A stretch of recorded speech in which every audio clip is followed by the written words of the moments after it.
para makarinig ng mensahe at makilala ang Panginoon. Amen? Amen. Sino po dito ang uhaw na uhaw sa presensya ng Diyos? Sino po dito ang gutom sa mensahe ng Panginoon? Amen. So today po, ang ating pong series ay Great Harvest pa rin po, and ang pinapagawa po sa atin ng Panginoon this coming November po sa ating anniversary is to bring one. That I bring one, that each and every one of us will bring one soul for the Lord, na gusto po nating makakilala sa Panginoon at maranasan din po ang pag-ibig ng Diyos, ang grasya ng Diyos, ang abhang-habag ng Diyos, at ang kaligtasan ng Panginoon. Amen po ba? Amen. Last week po, we talk about dun sa servant na there's still room. Still there is room for more. Marami pa po tayong empty chairs na pupunan. I mean po ba? Marami pa po tayong empty chairs na pupunan ng mga kaluluwa na gusto makilala ang Panginoon. Ayan, tingnan niyo po yung mga empty chairs na yan. Pwede niyo po bang tignan? Sige po, tignan niyo po yung mga empty chairs na yan. One day po, ang uupo dyan, asawa niyo. Amen. One day po, ang uupo dyan, anak niyo. Amen po ba? One day, ang uupo dyan, yung mahal niyo sa buhay na nakakakilala rin sa Panginoon. Amen po ba? Dahil po meron na po tayong puso na dalhin sila sa Panginoon. Amen? Nag-uumapaw ang pag-ibig ng Diyos sa buhay natin. At hindi po natin makontain yung pag-ibig ng Diyos, ipinapahayag din po natin ito at pinapakita natin ito sa ibang tao. Amen po? Amen. Amen. Declare po natin yon. Amen? Amen? So today, ang ating pong title ng mensahe is Eyewitness. Pakisabi po, Eyewitness. Eyewitness. Ayan. So, ang text po natin today is Acts chapter 1, verse 8. But before we read the passage or the verse, meron lang po akong ipapakitang pictures po sa inyo.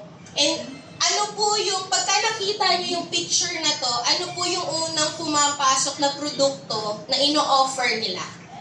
Okay? Ready na kayo? Ready na po? Okay, ito po unang picture. Ayan, Coffee Project. Ano po yung unang-unang produkto na naiisip yung ino-offer nila? Project. Coffee. Kape. On the side na lang yung mga pasta. Pero the main product na kanilang ino-offer ay coffee. Kaya ina-expect mo na masarap ang kape nila. Tama po ba? Amen. Ito pa po, next picture. Ano yung ino-offer ng KFC? Chicken. So, madi-disappoint ka kung pupunta ka sa KFC o order ka ng chicken tapos ang sasabihin nila, out of stock po ang chicken. Di ba madi-disappoint tayo? Kasi ang unang-unang product talaga na hinahanap natin dito sa KFC ay manok. Tama po? KFC chicken. Next po, ano yung yan? Ano po yung pizza. Pizza. Diba? Yan yung unang-unang product na maiisip natin na ino-offer ng mga establishments na to. Tama po, pizza. Ayun, nagugutom na tayo, no? Meron naman po akong itatanong sa inyo. Kapag po itong profession na to, kapag po itong profession na to, ang narinig natin, ano po yung tingin yung main purpose ng kanilang ginagawa? For example, doktor. Ano yung main purpose ng kanilang ginagawa? Doktor. Nagpapagaling. Nagpa-prescribe ng medisina para sa kagalingan ng tao. Sa tingin niyo po ba ang doktor ay dapat na magtayo ng bahay? Yun po ba ang kanilang ginagawa? Hindi, di ba? Ang specific purpose po, meron silang specific purpose. Pag narinig nyo ay yung doktor, alam nyo na agad na magpapagamot ka. Tama po ba? Pagka, alimbawa, dentista, sa ngipin. Sakipin po sila, ayun yung purpose nila. Yung main purpose ng kanilang ginagawa ay sa ngipin, hindi po sa nails. Kasi kapag ang gusto mo ay nails, pupunta ka sa nail shop. Tama po? Nail salon. Nail artist ang pupuntahan mo. There is a main purpose. Pag narinig mo ang doktor, ang dentista, ang teacher, ano po agad ang naiisip nyo na ginagawa nila? Nagtuturo. There is main purpose, specific purpose. May mga specific po silang ginagawa. Now, ang question, ang Kristiyano po kaya, ano po yung main product or ano po yung ino-offer ng isang Kristiyano? At ano po kaya yung specific purpose ng isang Kristiyano? Salita ng Diyos. Salita ng Diyos. Amen. Salvation. Salvation. Praise God. Amen. Diba? Pagka ang Kristiyano, naisip mo Kristiyano, meron din po tayo kagaya ng KFC, Coffee Project, Shakey's, doctor, dentist, teacher. Meron din po tayong specific purpose na dapat nakikitang ginagawa natin pagka ang narinig ay Kristiyano. Na meron tayong ino-offer sa mga tao at dapat alam natin kung ano ang i-offer natin. O ano yung ino-offer natin, ano yung specific purpose na ginagawa po natin. Question po, alam po ba natin yun ngayon? Ha? So, kung hindi pa po natin alam, ay praise God kasi ipapahayag po ng Panginoon sa atin yan ngayon. Meron pong pinagagawa si Lord. Amen? Pakisabi po sa katabi, may pinagagawa si Lord. Okay. Now, may question din po ako, isa pang question. Napaisip na po ba kayo na nung niligtas kayo ng Panginoon, bakit hindi kayo agad dinala ng Diyos sa langit? Iniwan muna kayo ng Panginoon dito sa lupa. May mission pa. Amen. May mission tayo. May mga gagawin pa tayo. The reason, okay, kasi alam niyo po, if you will think of that question, na when God saved you, why He left you on earth, kung mag-iisip po tayo doon sa question na yon, you can see that you have a purpose. Why the Lord, bakit ka iniwan pa muna ng Panginoon dito sa mundo? Bakit ang mga disciples, doon sa babasahin natin na verse mamaya, bakit nung pumanik ang Panginoon sa langit, nung siya ay nabuhay na magmuli at pumanik siya sa langit, bakit hindi niya sinama ang mga disciples niya? Ligtas na sila. Kung ang sole purpose is to save them and to bring them to heaven. Why is it na nung nag-resurrect ang Panginoon at pumanik siya sa langit, bakit hindi na lang niya kinuha ang mga disciples, kundi iniwan niya ang mga disciples dito? Why? Because the Lord has a purpose. Kasi kung tutuusin, the Lord has the power to bring you right away to heaven when you are saved. Pero the reason, bakit kaya may reason, o bakit kaya iniwan tayo ng Panginoon dito sa mundo nung time na tayo ay naligtas? It is because there is a particular purpose. Amen? May purpose ka, pakisabi sa katabi, may purpose ka. The reason why the Lord left you on this earth is because of that particular purpose. Meron kang purpose. Amen po ba? Ang sabi po ni William Arnott, isa po siyang Scottish pastor, sabi po niya dito, the simple fact that a Christian is on earth and not in heaven is proof that there is something for him here to do. The reason daw po bakit iniwan tayo o hinayaan pa muna tayo ng Panginoon na mamuhay dito sa mundo the moment that He saved us, it is because merong pinagagawa ang Diyos sa atin. And ang sabi din po ni Arnold is, if He is not doing it, the neglect shows either that He is not yet a Christian or that He is a Christian who grieves Christ.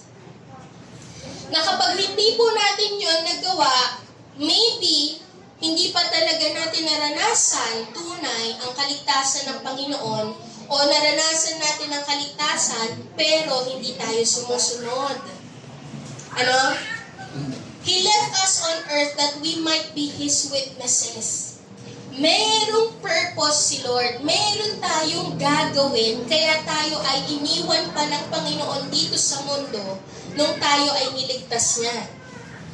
Amen po ba? Sa Acts 1:8, let's open our Bible po sa Acts 1:8.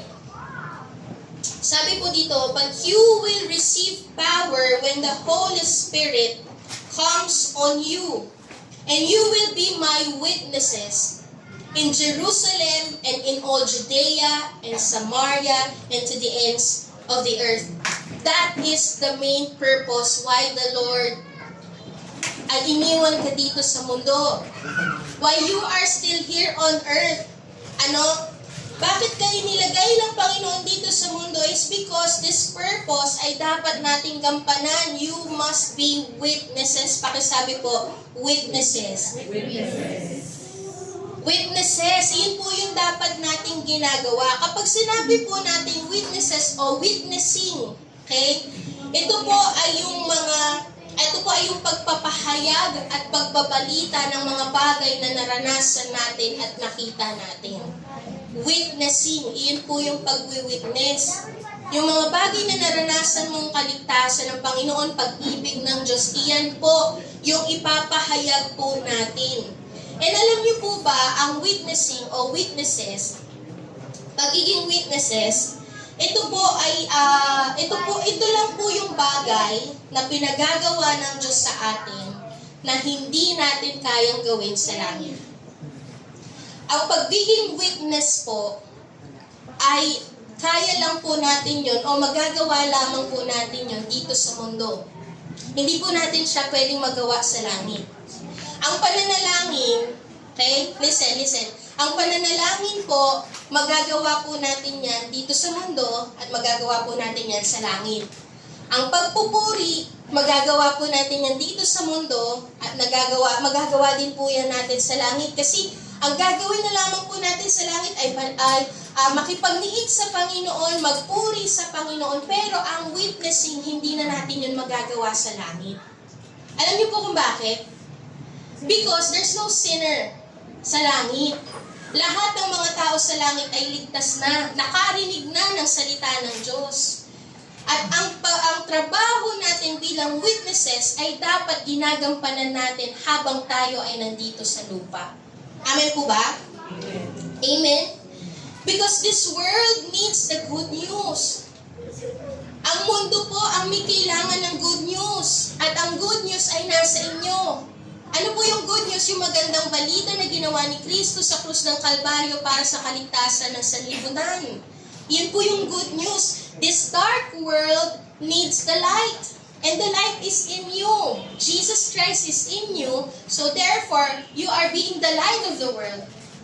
This darkness needs the light. Kailangan ka pang sabi nga sa katabi, kailangan ka.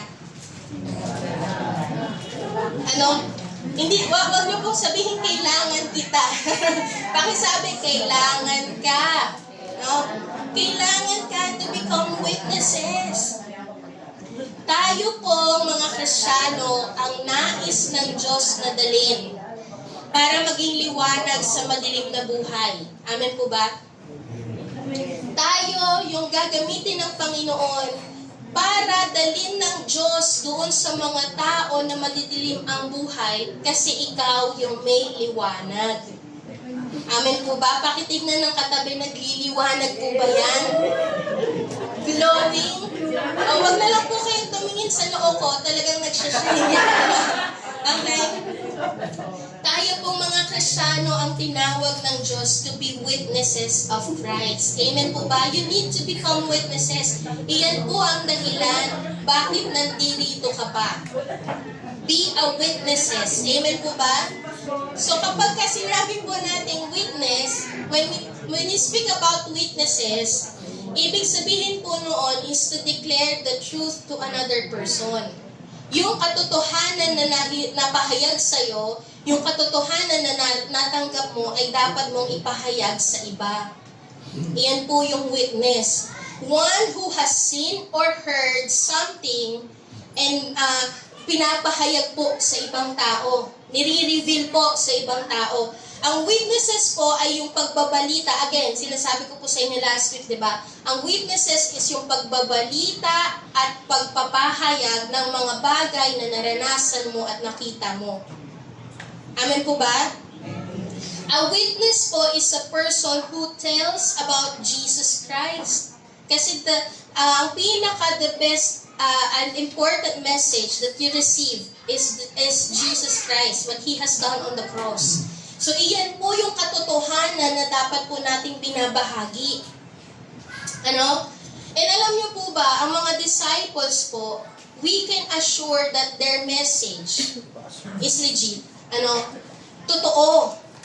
Walang bahid ng kasinungalingan kasi sila mismo ay nakakita ng miracle ng Panginoon. Yung mga disciples like Peter, John, sila po yung mga may assurance tayo that they are telling the truth about Jesus Christ because they saw and they touched Jesus, no? Nakita nila, nahawakan nila ang Panginoon, naranasan nila yung miraculous work of Jesus. Nakita nila yung death, and hindi lang po yung death ang nakita po ng mga disciples, but they saw the resurrection of Jesus Christ. Nahayag po sa kanila yung katotohanan, and it is so firm sa buhay po nila yung katotohanan patungkol sa pagkabuhay ng Panginoong Jesus. Kaya po dapat naniniwala tayo doon sa mga pinahahayag sa Biblia dahil they are the witnesses. They witness Jesus Christ. Sila mismo ay nakahawak, nakita at narinig ang Panginoong Jesus. Na ang Panginoong Jesus ang pinapahayag natin ngayon. Amen po ba? Amen? So 1 John 1:1 ang sabi po ni John the Beloved po, yung disciple po ng Panginoon si John. Sabi po niya dito, sumusulat kami sa inyo tungkol sa Kanya, sa Panginoong Jesus, tungkol sa Panginoong Jesus, na sa simula pa'y siya na, ang salitang nagbibigay buhay. Siya ay aming narinig, nakita, napagmasdan, at nahawakan. First-hand information, first-hand experience ang naranasan po ni John. Kaya we can have this assurance that what they are telling is true and firm. Amen po ba? Amen? What they are declaring in the Bible, in the Scripture, are true and firm because they are the one who saw, touched, and heard Jesus Christ. They walked with Him. Amen po? Sabi ni John dito, nakita ko siya, naranasan ko siya, naramdaman ko siya, lumakad ako kasama niya. And ang sabi po sa 1 John 1:2, nahayag ang buhay na ito, nakita namin siya at pinatotohanan namin at ipinangaral sa inyo ang buhay na walang hanggan na nasa Ama at nahayag sa amin.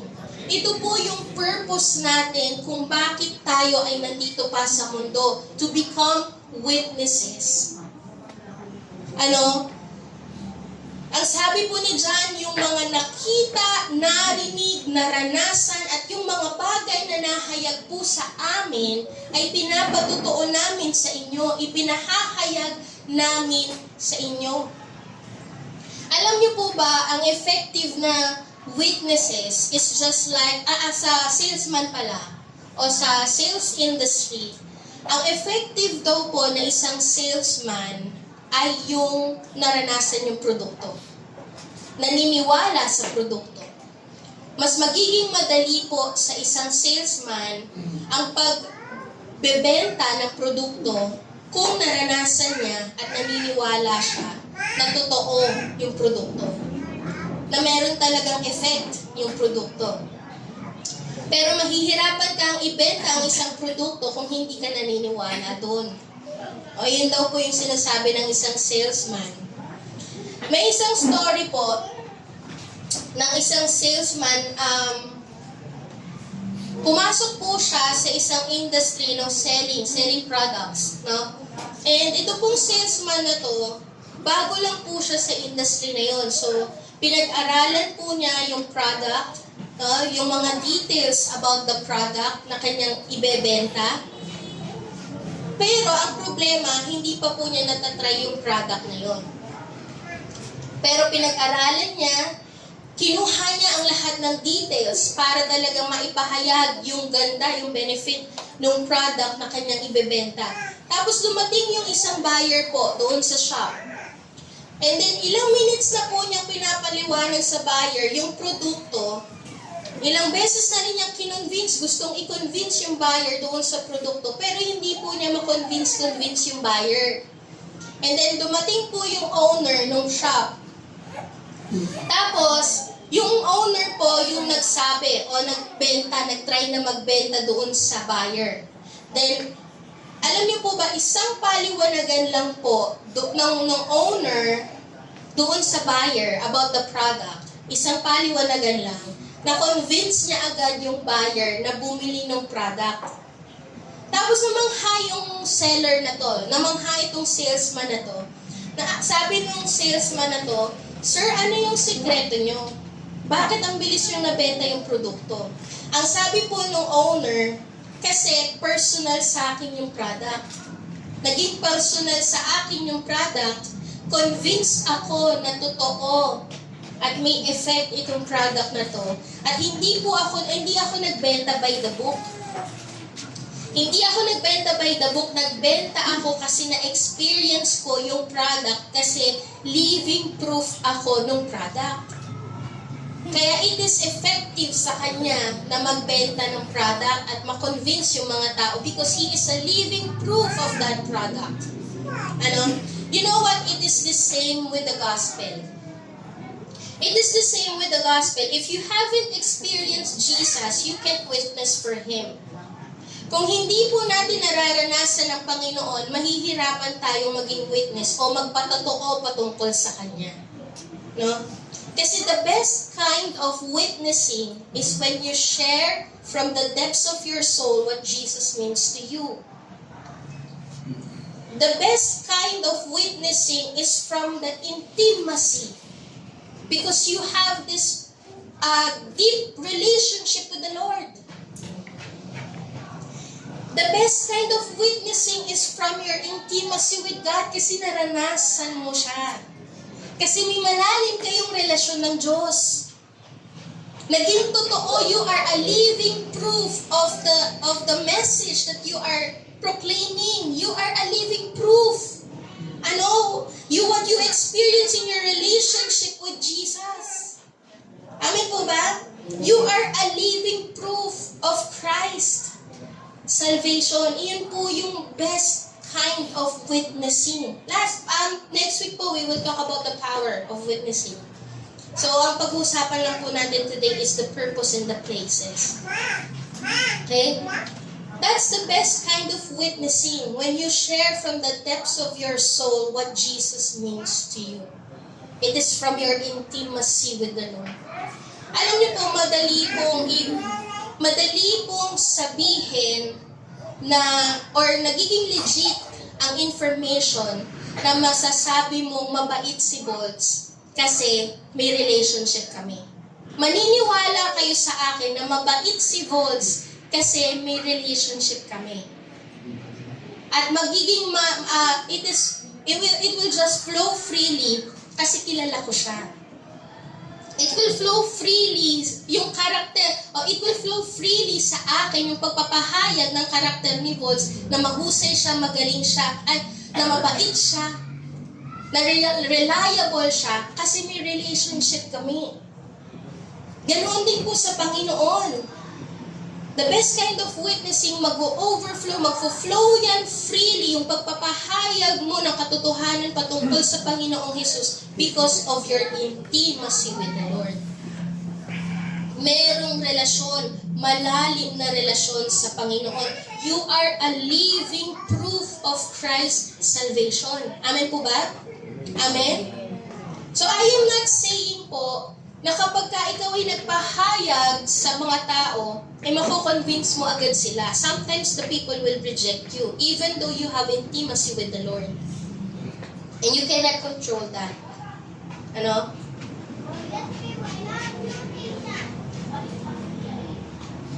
Kagaya na lamang po, ay hindi ko rin po sinasabi na kailangan mong maging malalim sa pag-aaral. Alam niyo yan, yung kailangan maging graduate ka muna ng seminary, kailangan maging graduate ka muna ng Bible school so that you may be effective in preaching the word, in being a witness. No. Kasi even yung story po ng Samaritan woman, marami po siyang nadala sa Panginoon. Basahin po natin sa John 4:29-30. John 4:29-30. Ito po ay yung pagkatapos po makausap ng Samaritan woman ang Panginoong Jesus. Pagkatapos kong maihayag sa Samaritan woman yung katotohanan patungkol sa Panginoong Jesus that He is the Messiah. Sabi po dito, "Come, see a man who told me all that I ever did. Can this be the Christ?" They went out of the town and were coming to Him. Hindi po siya aral. Ang mga kababaihan po that time ay hindi aral. Hindi sila aral. And itong Samaritan woman na to, wala pong experience. Wala pong malalim na karanasan sa loob ng church. About the rituals of offering, wala siyang karanasan doon. Pero ang pinahayag lamang po kasi niya ay si Jesus. The main message of this Samaritan woman, the main message na kanyang pinahayag doon sa mga tao sa paligid niya ay ang Panginoong Jesus. Naranasan niya personally, nakausap niya personally ang Panginoong Jesus, the Messiah. At iyon po yung ibinahagi niya kaya marami siyang nadala sa Panginoon. Meron siyang malalim na interaction o maraming na conversation with this Messiah. She has this personal encounter with this Messiah. Kaya it is easy for her to bring the people to the Lord. Ang pinaka-central message ng kanyang binahagi sa mga tao sa paligid niya ay ang Panginoong Jesus. And alam niyo po ba, ang pagiging witness po, is from the Greek word martus. Pakisabi po, martus. Pagka pinag-usapan po natin yung witness na sinasabi po sa Acts 1:8, it is from the Greek word martus, which kung saan ay nakuha po natin yung English word na martyr. Alam niyo po yung martyr, no? Familiar kayo sa martyr. Okay?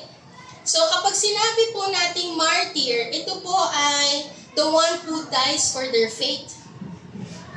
Ito po yung mga tao who suffered death or willing to die for their faith. Willing to die in consequence of confessing Christ. That is the meaning of witness, martus or martyr. Na sa pagpapahayag mo sa salita ng Diyos, you are willing to suffer. So in witnessing, nung sinabi po ng Panginoong Jesus sa mga disciples that you will be my witnesses, alam po nila na hindi ito madali. Alam nila that it will not be comfortable. Alam po nila na hindi po ito basta-basta. They will suffer in proclaiming Christ's name, in proclaiming the truth of Christ. No? The disciples know that when the Lord says that they will be His witnesses, alam po nila na ang buhay nila ay hindi magiging komportable. But even though they know that their lives will not be comfortable, they are willing to suffer for the sake of the gospel. Bakit po kaya? Next week po natin malalaman the power of witnessing. No? Despite of the danger and difficulties, alam niyo po, ang pagiging isang Kristiyano, hindi po ibig sabihin nun, bed of roses na yan. you will be comfortable. Sometimes you will struggle talaga and suffer because of confessing about Jesus Christ. Now, people will reject you. That's part of suffering. That's part of not being comfortable. People will insult you. People will persecute you pagka nagbabahagi ka ng katotohanan patungkol kay Kristo. Pero, ang mga disciples po, alam nila na ang buhay nila ay mamamatay sila para lang po kay Kristo. Pero para sa kanila, ang kanilang kataga, patay kung patay. Ganoon po sila. Patay kung patay. I will be Christ's witness. I will witness for Christ. Despite of the danger and difficulties in being Christ's witness, they are still willing to do God's purpose. Because they know na hindi po ito base sa kalakasan nila, kundi base sa kalakasan ng Panginoon. Mas pag-aaralan po natin yan next week about the power of witnessing. May isang story po about sa isa pong missionary na pumunta po, tinawag po ng Panginoon to go to China. Ito pong missionary po na to ay si Hudson Taylor. Si Hudson Taylor po, for 51 years, siya po ay nag-mission sa China. Tinawag po ng Panginoon para mag-mission sa China. And doon po sa 51 years na kanyang pag-mission sa China, ginamit po siya ng Panginoon para magpadala ng 800 missionaries sa China. And marami pong mga tao, millions of Chinese ay na-convert. Millions of Chinese ay nakakilala sa Panginoon, lumapit sa Panginoon. Pero dumating po yung isang araw, month of December, sumulat po siya sa kanyang mga kamag-anak, sa kanyang pamilya. At ang nakalagay po doon sa kanyang sulat is, we did not come to China because missionary work here was either safe or easy, but because He had called us. Yun po yung mensahe. Hindi kami pumunta dito sa China para lang kumita ng pera.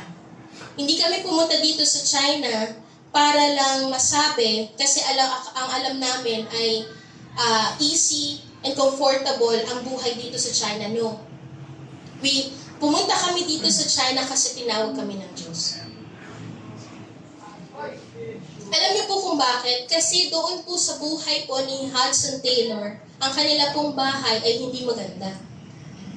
Umuwi po siya for 51 years, umuwi siya sa tahanan na walang ceiling. At yung bedroom wall po nila ay kumot lang. For 51 years of mission, of doing mission, hindi po siya naging komportable. Alam niyo po, ang pagkatawag po sa atin ng Panginoon to become witnesses is not comfortable. It's not easy. It's not safe sometimes. Sa kanila, they are not safe kasi talagang buhay nila ang kikitilin. Dito sa Pilipinas, malaya tayo nakakapagbahagi ng salita ng Diyos. Ang nagiging suffering lang po natin, hindi ko nilalang, ang nagiging suffering ng mga tao dito sa Pilipinas sa pagbabahagi ng salita ng Diyos is persecution, insult. It is more of emotional suffering. That people will cancel you because you are preaching the word. Yun po yung nararanasan natin. Pero alam niyo po ba, nakaka-amaze ang mga tao na nakaranas ng kaligtasan ng Panginoon at patuloy na lumalalim sa Diyos. Ang nakaka-amaze po sa kanila is even though they know that witnessing is not comfortable, witnessing is difficult, pero may kagalakan po sa kanila.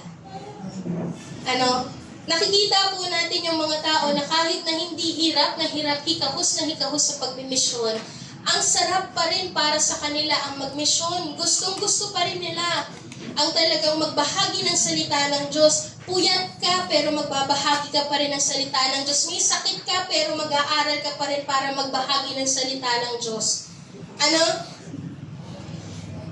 Sa Colossians 1:24, ang sabi po dito ni Paul, nagagalak ako sa aking paghihirap. Grabe naman,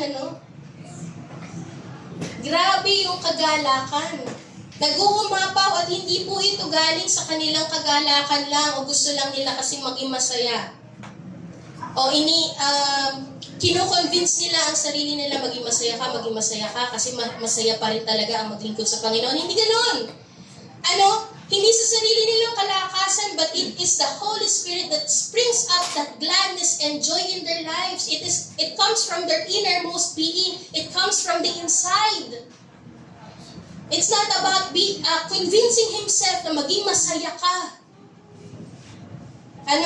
But ito ay nag-overflow. Alam niyo po, mararanasan po natin yan if we will continue to go deeper in our intimacy with the Lord. Na kahit mahirap yung ginagawa natin in witnessing, nagagala ka pa rin kasi ang kagalakan ay nagmumula sa Diyos. Amen po ba? Amen?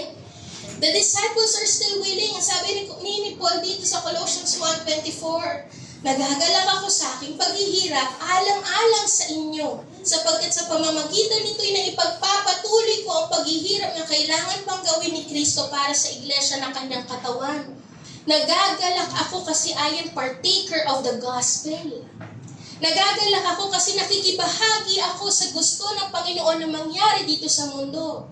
At iyon ang pinaka-goal ko. Iyon ang pinaka-magbibigay ng kasiyahan sa akin, ang maging bahagi ako in advancing the kingdom of God. Iyon po yung sinasabi ni Paul. The disciples are willing to die for the sake of preaching the gospel.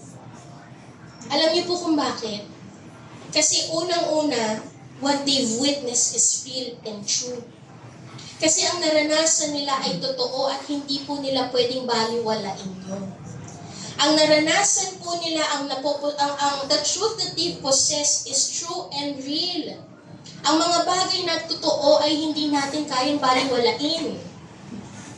Kailangan natin yung ibahagi at iyon po yung nangyari po sa buhay nila.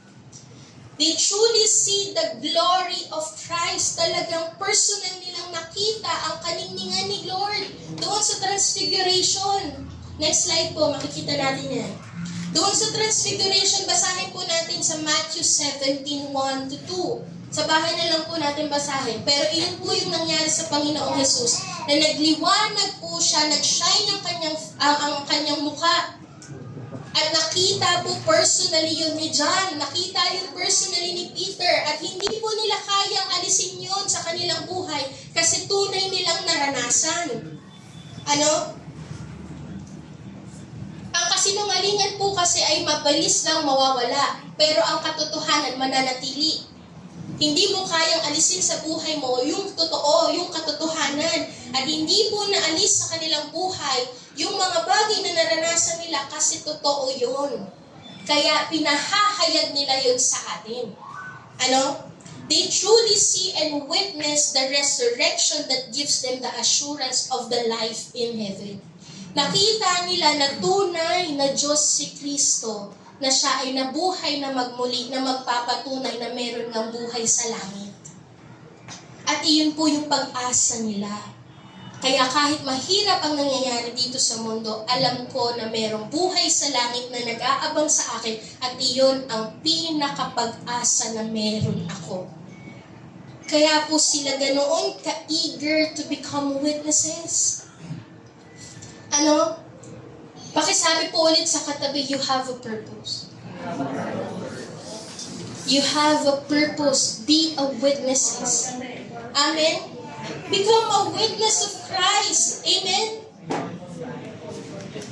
Pinakita po dito, nung nagpapahayag po ang mga disciples sa Acts 2:32, makikita po natin na yung resurrection ay talagang tunay nilang nakita at naihayag sa kanila. They are the first-hand, they experience that, yung first-hand experience, first-hand information, Acts 2:32.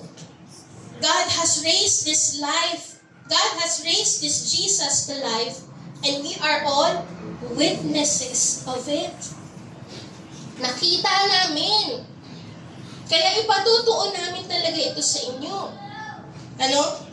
Acts 10:39-41. Sabi po dito, we are witnesses of everything He did in the country of the Jews and in Jerusalem, They killed him by hanging him on a cross, but God raised him from the dead on the third day and caused him to be seen. He was not seen by all the people, but by witnesses from whom God had already chosen, by us who ate and drank with him after he rose from the dead. Nakita po nila yung resurrected body ng Panginoon, yung glorified body ng Panginoon, at hindi po maalis sa kanila yon kasi tunay nilang naranasan. Hindi maaalis sa'yo yung naranasan mo nung ikaw ay bata pa. Hindi mo yun makakalimutan. No? Kasi totoo sa'yo na naranasan mo siya. Tama po ba? Tama po? Kaya hindi po totoo na kapag tinanong ka ano ang experience mo nung bata ka pa, hindi ko na po alam, Your Honor. Ano? Walang ganon. Kasi naranasan mo, kaya hindi mo yun makakalimutan. Same with the disciples, Lord, naranasan kita, kaya ipatutotoo ko to dahil hindi to maaalis sa akin dahil tunay kong naranasan to. Amen po ba? Amen. Hindi nila kayang isang tabi ang magandang balita kasi nakita at naranasan nila yun.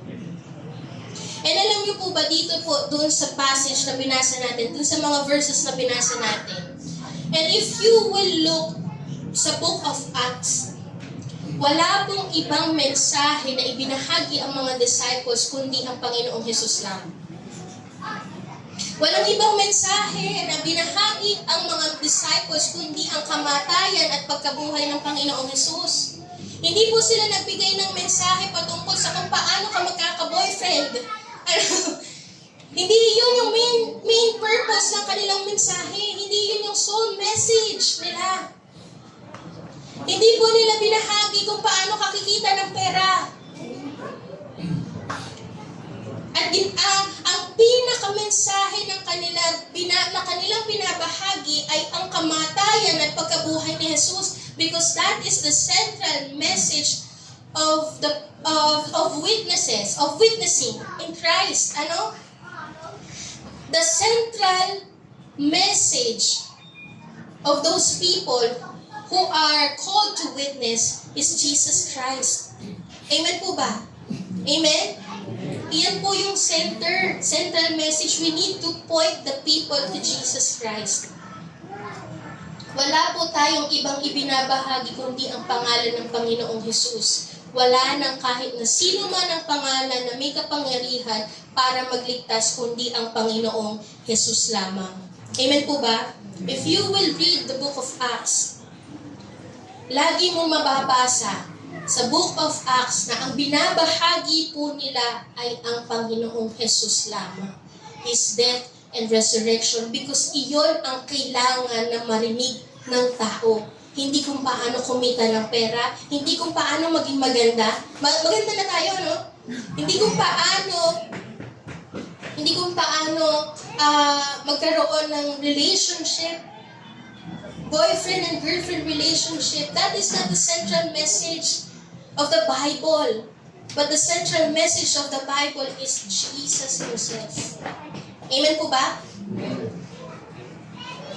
Ang kabuuan po ng gospel na dapat nating binabahagi is Jesus died for our sins on the cross. And He rose again to prove that He is the Son of God. And He came on earth to save us. That is the central message na dapat po nating binabahagi. Jesus is the message that we are to share. And every message must point to Jesus Christ. Amen po ba? Even in your marriage, even in our marriage, it is Jesus. Jesus must be the central message of our marriage. How the Lord loved us.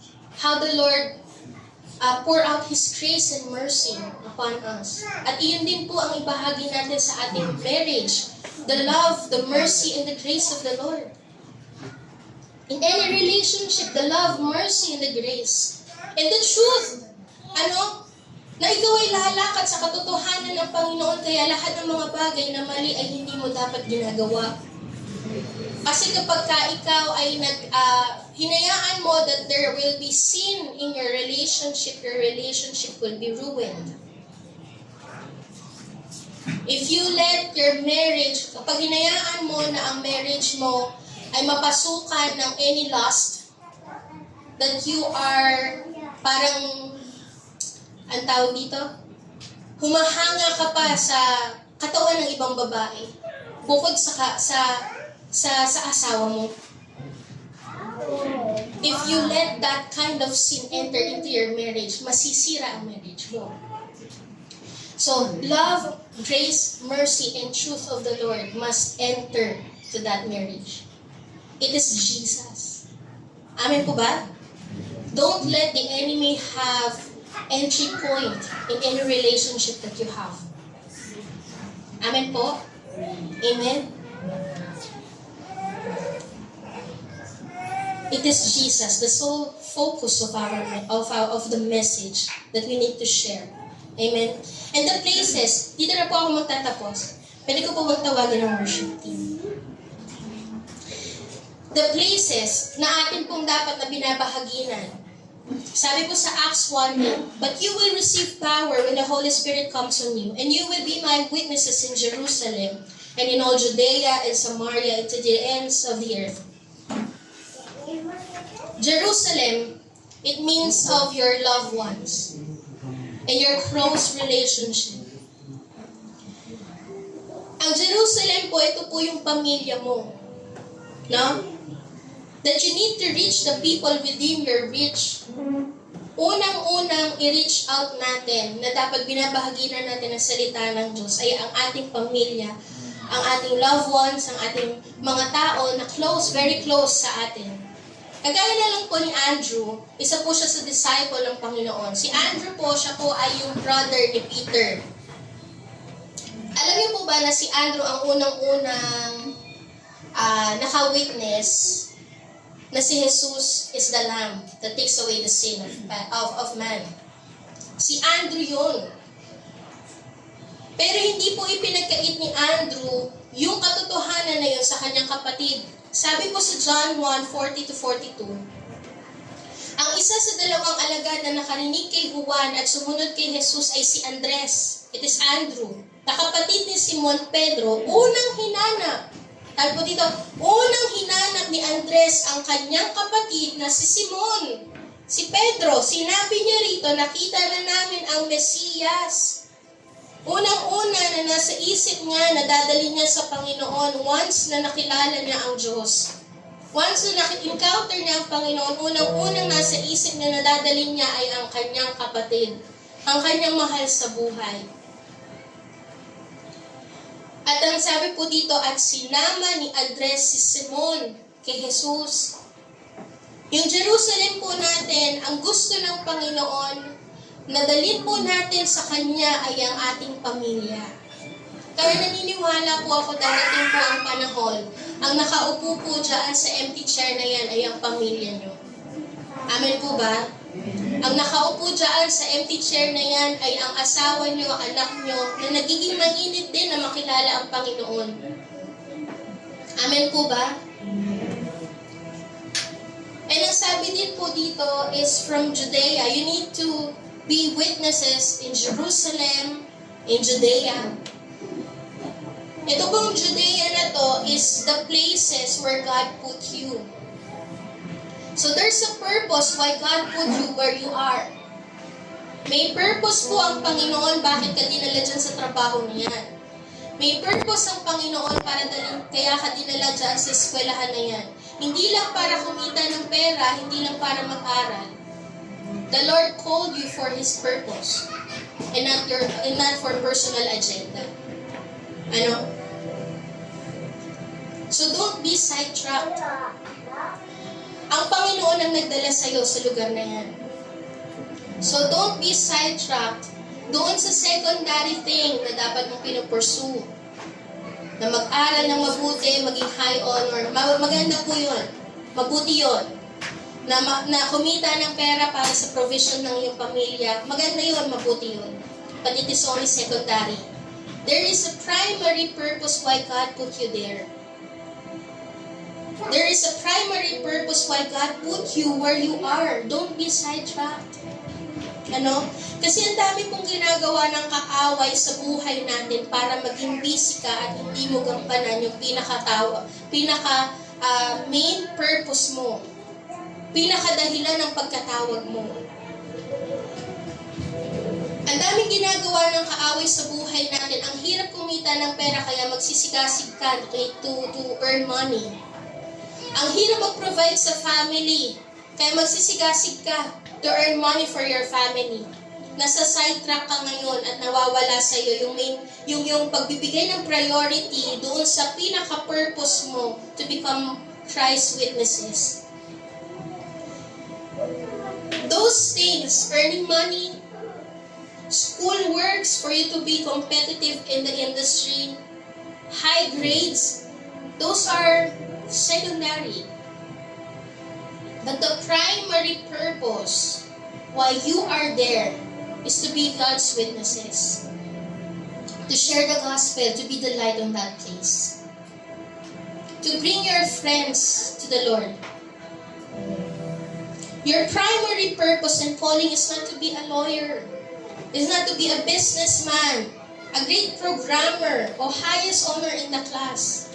Pero ito lang po yung secondary na yan, becoming a lawyer, becoming a businessman, you can use that as a platform to do the primary purpose na ginawa ng Panginoon sa iyo.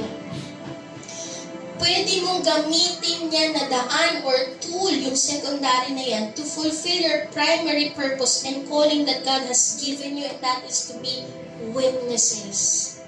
Pakisabi ulit sa katabi, you are Christ's witnesses. Gamitin mo. Huwag nating sayangin yung pagkakataon na nandyan ka. Amen?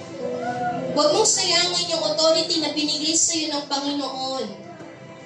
Doon sa workplace mo, doon sa school mo. Be a witnesses. Proclaim Jesus Christ. Amen po ba? Amen? And ang sabi din po dito is sa Samaria. Ito po yung mga tao na dapat po nating binabahaginan. Lugar kung saan tayo magbabahagi ng salita ng Diyos. Yung Samaria, yung sinasabi po dito sa Samaria, ang Samaria po o ang mga Samaritano po, sila po ay kaaway ng mga Hudyo. So, sila po ay outcast. Sila po yung least of the people na maiisip nila na bahaginan ng salita ng Diyos. They are the least of the people. Baka nga wala pa sa listahan eh. Kasi magkaiba sila. Magkaaway sila. So ano yung ibig po nating sabihin? Sino yung mga Samaria mo? O sino yung mga Samaritano sa buhay mo? Those people, maybe not, hindi ibig sabihin na that you hate them. Maybe they are different from you. Different from your perspective, different from your political views, different from how you look at life. Different. Hindi kayo magkasundo kasi pareho kayo magkaiba. Hindi pareho kayo magkaiba, parang ano yun ah. Hindi kayo magkasundo kasi magkaiba kayo. Ano? Someone who's unfamiliar. Someone who is not like you. Someone na hindi din umaayon sa kung ano ang katotohanan ng Diyos. Hindi umaayon sa kung ano ang tinatayuan mo na buhay. Maybe ito yung mga tao na dahil hindi ka nagiinom, sila nagiinom at talagang alak kung alak. No? Pero nahihirapan tayong lumapit sa kanila kasi hindi ka nagiinom eh. Pero sometimes the Lord is telling us, go to those people. Hindi natin sinasabi na makisama tayo. But there is a purpose why the Lord put you in that place. Doon sa mga tao na different from you. It is because you need to bring them to Jesus Christ. Be Christ's witnesses. Ikaw yung maging liwanag. Amen po ba? Ikaw yung maging liwanag sa buhay nila kasi kailangan din nila ang liwanag ng Diyos. Amen? Huwag natin silang saraduhan. ikaw ang gagamitin. Pero again, huwag tayong makikisama. Huwag tayong aayon sa kung anong ginagawa nila. Sila ang dalhin natin sa katotohanan ng Diyos. Amen po ba? Amen? Be a witnesses from those places. Marami po tayong gagawin pa. If you will just open your eyes, last week, if you will just open your eyes, you will see na marami pa tayong kailangan iwin sa Panginoon. Marami pa tayong kailangan gawin. Amen po ba? Amen? Isang story po bago po tayo magtapos. Isang story po na isang businessman. Ito pong businessman na to, siya po ay nagpa-print ng mga flyers niya patungkol sa business niya. So, ang dami po niyang print ng mga flyers. Thousands of dollars yung ginastos po niya para lang po dito sa flyers na to so that ma-distribute at ma-promote yung kanyang business. Tapos, nag-hire po siya ng isang postman na mag-deliver. Nag-hire siya ng isang postman na magbabahagi o magdi-distribute ng mga flyers na to. Tapos, nagulat na lamang po siya sa basement po ng condo niya. Nakita po niya yung mga flyers na tambak-tambak doon sa trash can. Na masasabi niya na hindi talaga binahagi, hindi dinistribute. Ano? Kasi nakapak pa siya eh. So hindi talaga, wala talagang ginawa yung postman na yon to distribute the flyers. And then sa disappointment niya, kinonfront po niya yung postman na to. Sa confrontation po nila, umamin po yung postman. Nasabi niya, pasensya ka na sir, kasi tinapon ko lang talaga yung mga flyers na yan. Tapos alam niyo po ang dahilan kung bakit niya tinapon yung mga flyers na yun. Bakit hindi niya dinistribute? Ang dahilan po nung postman na yun is, I'm so sorry sir, because I'm tired. Kasi pagod na ako eh. So, ang sabi po ng businessman na to, sabi po niya sa English, no? Do you know what this means? This might be a worthless piece of paper to you, but it has cost me so much effort and time and money. This is really important to me. Para sa'yo, yes, parang piece of paper lang siya. Na pwede mong itapon kung saan-saan, pero para sa akin, it cost me thousands of dollars. It cost me my effort. It cost me my business. No?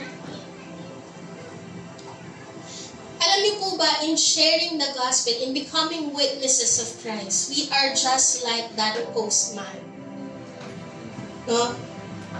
Meron pong ibinigay sa atin na mensahe ang Panginoon na pinaka-importanting mensahe na dapat po nating binabahagi sa mga tao. Ano yung pinaka-importanting mensahe that needed to be proclaimed? That Jesus died on the cross for the salvation of mankind, that He rose again from the dead, that's why we have this eternal life. Iyon yung pinaka-mensahe na ibinigay sa atin ng Panginoon. And that message is not a cheap message. The message of salvation is not a cheap message bought with a cheap price. No? The message of salvation was made possible because it was bought with the life and blood of Jesus Christ. Napakatindi po ng mensahe na dala-dala natin. We carry the important message. We are the carrier of that important message na ipinagkatiwala po sa atin ng Panginoon, and it is not bought with a cheap price. It is bought with the blood of Jesus Christ. But most of the time, tinatapon natin yung mensahe. No? Tinatapon po natin yung mensahe by not becoming witnesses of Christ.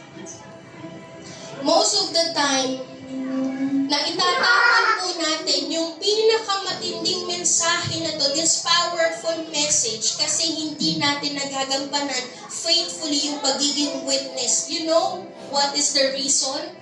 Sometimes, ang reason po natin bakit hindi natin to nagagampanan, it is because I am tired. I am busy. Busy tayo sa lahat ng mga bagay na secondary lang. And we forgot to do the main thing. We forgot to do the primary purpose of your life, to become witnesses. Amen po ba? I am praying po that we will not be sidetracked. No? That we will not neglect the sacrifice of Jesus on the cross. Kasi when we don't speak of that message to the people, we are neglecting the sacrifice of Jesus. Just like that postman, tinapon na lang. Na kailangang ibahagi sa mga tao, pero tinapon na lang. We neglect the sacrifice of Jesus on the cross when we don't speak of the gospel. But I am praying today that we will be moved. We will be moved to really share the gospel kasi ikaw yung carrier ng gospel na yon. Amen po ba? You are witnesses of Christ. Ikaw yung liwanag na gagamitin ng Panginoon para magliwanag ang pamilya natin. Amen po? Tayo po yung liwanag. Doon sa school mo, sa workplace mo, don't be sidetracked. Dapat po lagi tayong on mission for Jesus. Amen po ba? Pakisabi po, on mission. We are always on mission. We are not like those doctors. Hindi ko po nilalahat ha, pero hindi po tayo kagaya ng ibang mga professionals like doctors na even though urgent yung service na kailangan o na ino-offer nila, even though urgent yung calling nila, may panahon pa rin po sila that they are off duty. The doctor is in, the doctor is out. The dentist is in, the dentist is out.